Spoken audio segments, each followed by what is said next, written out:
Hey everybody, what is up? Welcome to another Paragon Card Guide and Review. Today, we are talking about the card, the uncommon card, Satori Cloak. It was in a recent weekly card pack and you could have picked it up. Otherwise, you have a fairly decent chance of getting it. This is an order card with a cost of 5 CP and it gives you 22 energy armor with 3 open slots to fit more energy armor into. But the first and foremost reason people will be picking this card is because on hit with basic attacks, you shred enemy physical armor and or energy armor equal to 50% of your current physical armor and or energy armor value for 4 seconds. So, basically, if you put, say, 5 CP worth of energy armor on Satori Cloak and another 5 CP of physical armor on another physical armor equipment card, then you add both those numbers up, cut them in half, and that's how much you are shredding both of their armors, which is awesome. That's great. And it's not quite like penetration where you are penetrating their armor. No, you are literally shredding them of their armor for 4 seconds with your basic attacks, and then if you attack again with the basic attack, then it's just reset another 4 seconds. They will have no armor and will take a lot more damage from any damage source, including yourself and your teammates or anything, because their armor is shredded, not penetrated. Okay, but what about the cost? It costs 5 CP, right? Plus however many upgrade cards you want to put into it for even more energy armor so that you can continually shred more and more armor from the enemy. So is the cost worthwhile?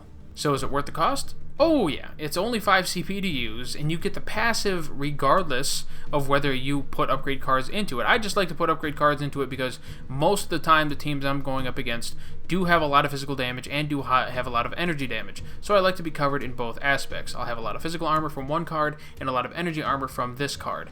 But just the damage potential that it gives you and your team because of its passive, which is not a completed passive bonus. You have the passive as soon as you buy that 5 CP equipment card. As soon as you buy Satori Cloak, bam, passive's on. You don't need to complete it with upgrade cards to even get it, and that's another great aspect. So you can get it early and start stacking other stuff, and you'll have that benefit right off the bat. Now, normally I would just ask at the very end of a video like this, hey, is it worth it? And then be like, yeah, for these reasons. But I figured this time around I would take the individual aspects of the card and ask if each individual aspect is worth it, and then leave it up to you guys. Of course, I'll still tell you what I think.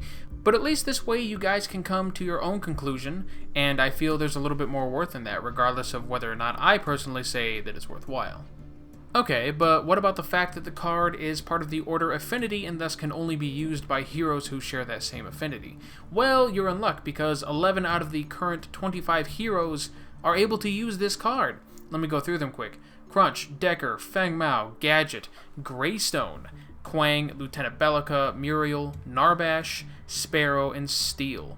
Now this is a wide variety of heroes, a wide variety of classes, rangers, tanks, supports, junglers, you've got side laners, mid laners, another jungle, another support, another side laner, and then another tank. So there's a really good chance of having somebody on your team that is using this card. If everybody knew about this card and everybody had it, there's a pretty good chance. So if you're in solo queue, I'd surmise that that's slightly greater than a 1/3 chance of having somebody on your team using this card and gaining that shredding benefit to everybody on your team, as long as they're using basic attacks. I mean, if they're playing somebody like Crunch or Greystone or Steel or Sparrow, then yeah, you're gonna be shredding these people.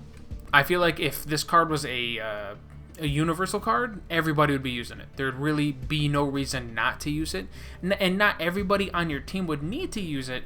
But hey, as long as you have one person on your team who's doing this and they have basic attacks, and especially if there's somebody like Crunch or Sparrow who can hit everybody in an AoE, I mean, think about it. That's massive shred, especially if she's building a ton of armor. And if you don't have it, don't worry too bad. It's not like it's an epic rare card. It's an uncommon.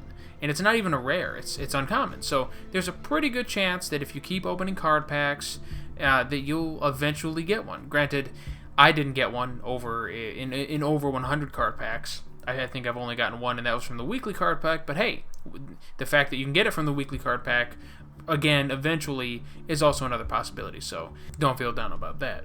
But what I really love about this card is that it's doing two great things for you, maybe even more if you really think about it. It's giving you resistances for your own character, and then it's turning any other resistances that you're building, regardless of where they're coming from, physical or energy, into pure damage, not only for yourself, but anybody who hits the enemy that you're hitting, which is just incredible. It's honestly one of the strongest cards in the game by far. I'm honestly kind of shocked that it hasn't been nerfed or toned down to be something a lot more generic and unimpressive, but this card can be a game changer when you really consider the fact that you are disabling their armor. If you have 100 of each armor, you're going to be shredding 100 of theirs. For me, recently I played a crunch build where I had over 200 of each armor, and that meant 209 armor shred, which is insane, which would take out pretty much all the armor of anybody that I'm hitting, and I turned people into cheese. My teammates just lapped it up. They were destroyed. They were melted. It was great. So in conclusion, should you be using Satori Cloak? Yes, if you are playing a hero that is of the Order Affinity, and if they have any capacity for basic attacks, oh, then yeah, especially if they're all about being in the front line, somebody like Steel, somebody like Greystone, somebody like Crunch. If you're Decker, then sure, why not? Because, I mean, even if you have just 100 of each armor, that's still 100 shred of theirs, of the enemies, and you could cycle basic attacks between two different people, and you'll have two people's armor shred constantly if you do it that way. There's a lot of ways you can do it. A lot of ways you can really help focus down the right targets by calling out to your team, especially in a team-oriented fight where you're talking with your teammates. Be like, hey, I'm focusing this guy. His armor shredded. Everybody focus on him, and you're attacking their enemy Murdoch or an enemy Sparrow or somebody who's squishy. But yeah, easy recommendations, super easy. Definitely use it if you have it on pretty much any Order Affinity hero. Definitely go for it, guys. If you enjoyed the video, hit that like button. I would greatly appreciate it. Can we hit 200 likes on this video? The last video, we breezed by 150 likes. In fact, I think we're currently at like 186, which is just great. For me, that is a ton for a video that has about 2,000 views at this point. That a good almost 10% of those views turned into likes. That's incredible. So can we turn this one into 200 likes? I would love to see that. That would be sweet. Let me know what you think in the comments down below about this card, about the build ideas. How do you use this card? What heroes do you particularly like to use this card on? Do you have it? How many card packs have you opened and maybe not have the card yet? Let me know about all that in the comments down below. We'll have a conversation about it. That would be awesome. Thank you very much for watching. If you haven't hit the subscribe button already, then you might want to do so right now, because now would be a great time. I'll be pumping videos like this out all the time up until the release of the new Monolith map for Paragon, in which I'll probably have an overhaul of content and opinions and guides to just make on my channel. So you'll want to be there for it. Hit that sub button. I appreciate it. Thank you very much for watching. Your viewership is greatly appreciated, and I will catch you next time.